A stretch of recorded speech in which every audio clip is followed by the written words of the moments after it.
Hello guys, welcome back to YouTube 1 KPM. Let's check out the following materials and videos.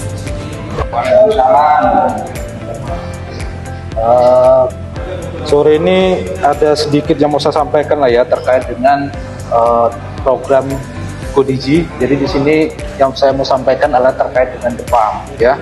Jadi ada beberapa hal yang sebenarnya harus kita update tiap waktunya di Jepang ya. Salah satunya yang pertama adalah terkait dengan data karyawan ya. Ini saya tampilkan data karyawan. Jadi data karyawan ini kita contohkan misalkan update 4 ya. Update 4 ya, misalkan update 4 ada karyawan sebenarnya sudah tidak ada lagi. Itu sebenarnya harusnya kita sudah hapus dari Jepang ya.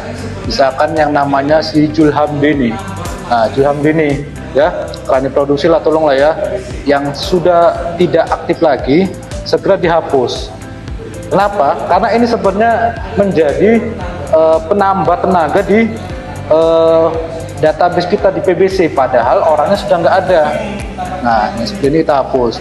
Berikutnya juga kalau misalkan memang ada tenaga kita penambahan, ya kita lakukan namanya penambahan karyawan. Di sini tambah karyawan. Nah, tapi kadang kita bingung penambahan karyawan ini.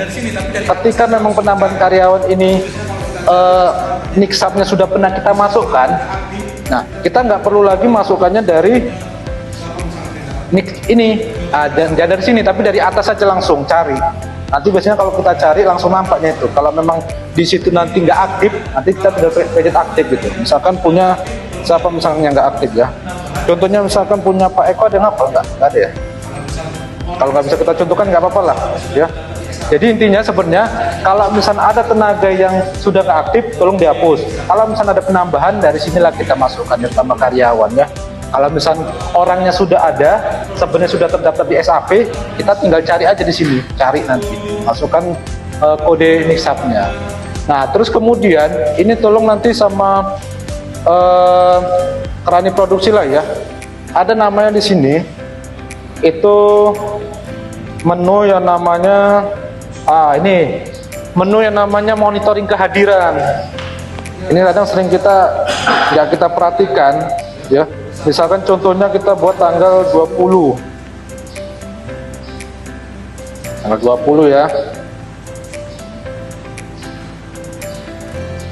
Nah, tanggal 20. Nah, tanggal 20. Jadi tenaga kita yang di depan itu, yang di-scan sama mandor panen itu 123 tenaga. Padahal tenaga kita totalnya itu 135 ya.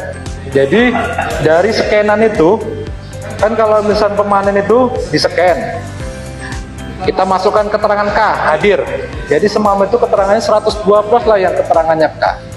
Terus kemudian dibuat ada keterangan cuti 7, keterangan sakit 3, lain-lainnya ada 2. Ini bisa mangkir ataupun yang lain atau P3. Nah, mangkirnya mangkirnya nggak ada, itu berarti P3. Nah, ada 11 orang yang nggak ada di scan kan. Nah, tapi di sini ya tidak present sini, tapi di PB24B-nya masuk gitu. Artinya ini apa? Mandor panennya nggak nyeken, tapi. Terima kasih telah menonton video ini, semoga bermanfaat. Sampai jumpa di video berikutnya.